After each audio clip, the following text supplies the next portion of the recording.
Halo kawan, selamat datang kembali ya di Melodi Cerita. Oke kawan, pada part ini kita akan melanjutkan cerita dari episode sebelumnya.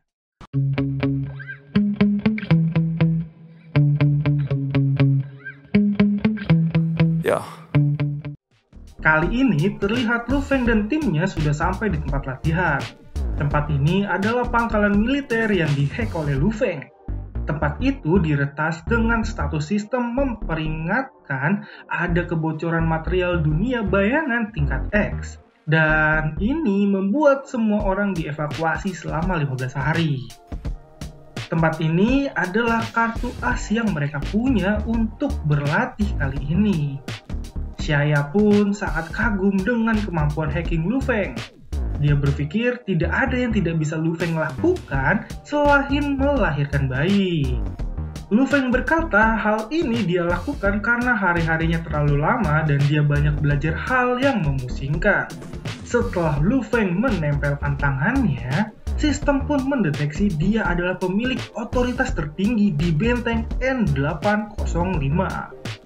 Mereka pun masuk dengan menuju pusat latihan astronot kali ini. Lu Feng pun mengaktifkan sistem dan meminta semua jangan banyak berpikir, serta memanfaatkan latihan saja di tempat ini.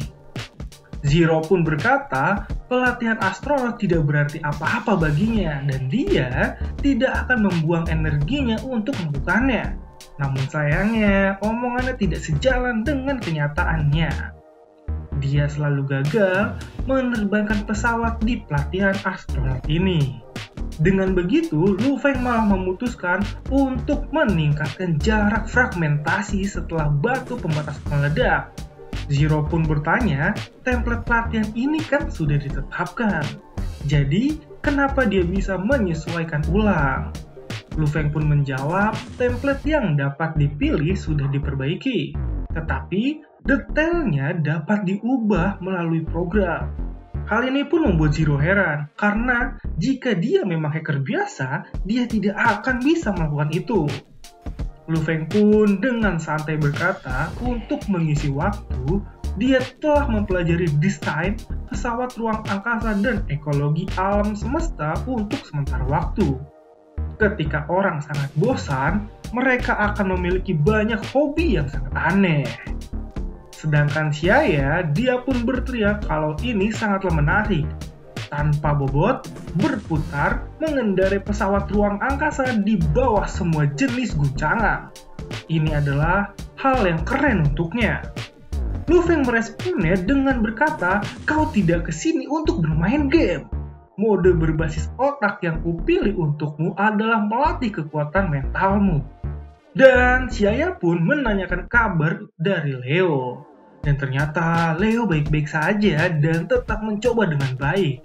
Kali ini Lu Feng juga menjelaskan dalam mode bertahan hidup, mereka harus terus-menerus menghindari damage Avoidance Stone dan badai energi yang dapat meningkatkan kekuatan spiritual manusia.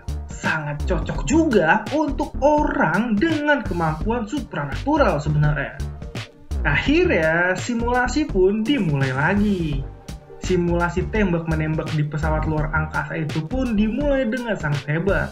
Namun sayangnya Zero terlihat sangat tidak menguasainya. Sedangkan Leo masih berusaha dan mendapat instruksi dari Lu Feng kalau dia harus menggunakan perpaduan mode ganda, pikiran, dan fokus. Itu semua sangat membantu untuk kontrol emosi. Ingat, cara bernafas yang dia ajarkan. Namun sayangnya semua gagal lagi dan terlihat kelelahan. Bahkan Leo telah muntah-muntah beberapa kali dalam latihan itu. Sayangnya juga tanpa ada perasaan, Lu Feng meminta mereka untuk kembali melakukan latihan lagi dan ini membuat Xia berteriak, apakah dia iblis? Lu Feng dengan santai menjawab, dia adalah orang baik dibanding bencana yang akan mereka hadapi di dunia bayangan nanti. Tidak terasa, latihan pun sudah berjalan selama seminggu. Kali ini mereka bertiga terlihat sedang dalam perawatan di ruang medis S-17. Lu Feng pun berkata pada Zero kalau dia adalah orang yang paling tangguh. Jadi kali ini, dia harus memperlihatkan hasil latihannya selama ini. Kali ini latihan dia adakan di medan simulasi perang mekanis S-35. Uji coba kali ini pertarungan dilatih dengan serbuan serigala cyborg berjumlah banyak. Zero melawan semua serigala itu dengan 2 senjata di tangannya. Satu persatu serigala itu hancur. Dan latihan kali ini pun lebih sulit dibanding sebelumnya karena mereka semua dalam mode kecepatan ganda.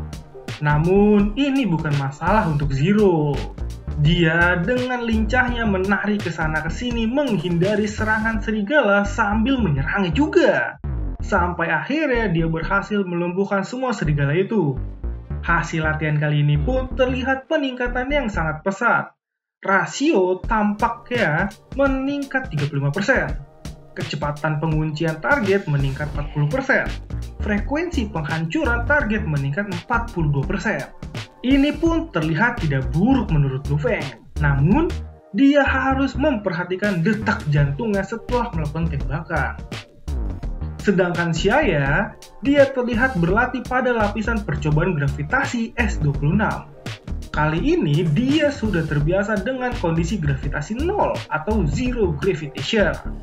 Latihan kali ini berlevel 6, namun dapat dilakukan secara mudah oleh Xia.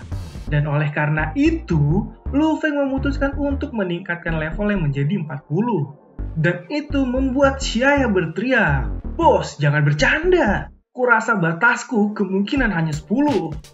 Namun, hal itu tidak diperdulikan Lu Feng dan akhirnya bola-bola besar hitam dengan tingkat kesulitan level 40 menyerang Xia dengan jumlah banyak. Mau tidak mau, Xia menghadapinya sampai batas akhir kekuatannya. Melihat itu, Lu Feng berkata untuk membantu Xia. Kalau dia harus memfokuskan kekuatan pikiran di kompresi hingga ekstrim di tengkorak dan kemudian dilepaskan dalam sekejap. Ya, Xia pun mengikuti arahan Lu Feng dan dengan seketika matanya berubah menjadi biru dan mengeluarkan cahaya dan ledakan biru yang sangat luar biasa besarnya untuk mementalkan semua bola hitam berlevel 40. Bahkan setelah melakukan itu, Xia pun tidak menyangkanya dan terlihat sekali serta mengajak Lu Feng untuk menaklukkan dunia bersama. Lu Feng pun berkata kalau Xia sangat kompeten sebenarnya dan dapat dijadikan kartu as di tim awal. Sedangkan Leo juga tidak kalah giginya dengan latihannya kali ini, yaitu mengendalikan kekuatan rubahnya. Dia berlatih di lapisan penghalang S-73. Monster rubah ekor 3 milik Leo pun berlarian ke sana ke sini untuk menghancurkan bola penghalang di sana.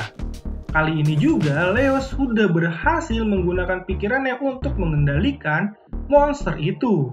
Namun sayangnya, dia belum terlalu mahir dan masih mendapat kegagalan. Hal ini membuat Leo frustasi. Namun, Lu Feng datang dan berkata, "Kau telah membuat banyak kemajuan. Sebelumnya kau akan jadi liar setelah memanipulasi selama 7 detik. Sekarang 3 menit. Tapi Leo berkata kalau 3 menit masih terlalu singkat dan dia tidak bisa. Lu Feng pun dengan tenang menyemangati Leo kalau selama kekuatan penghancurnya kuat, 3 detik sudah cukup untuk mengakhiri pertempuran dan kali ini Leo pun juga lulus ujian pelatihan yang mereka semua lakukan. Dengan ini, semua pelatihan berakhir dan mereka semua keluar untuk beristirahat di dunia nyata. Dengan berakhirnya pelatihan ini, Xia pun terlihat senang karena akhirnya dia keluar dan bisa bertarung sungguhan. Sedangkan Zero hanya terdiam, sementara Leo, dia terlihat lelah karena dia harus mengerjakan banyak PR ketika kembali. Lu Feng pun berkata 3 hari lagi bencana dunia bayangan akan dimulai. Aku saat ini di level 13, tapi aku tidak punya cukup waktu. Aku harus menggunakan 72 jam terakhir untuk mendapatkan levelku. Jadi bagaimanakah kelanjutan pertempuran di dunia bayangan ini? Saksikan ya di episode selanjutnya. Jangan lupa untuk like, komen, dan subscribe kalian. Terima kasih dan sampai jumpa.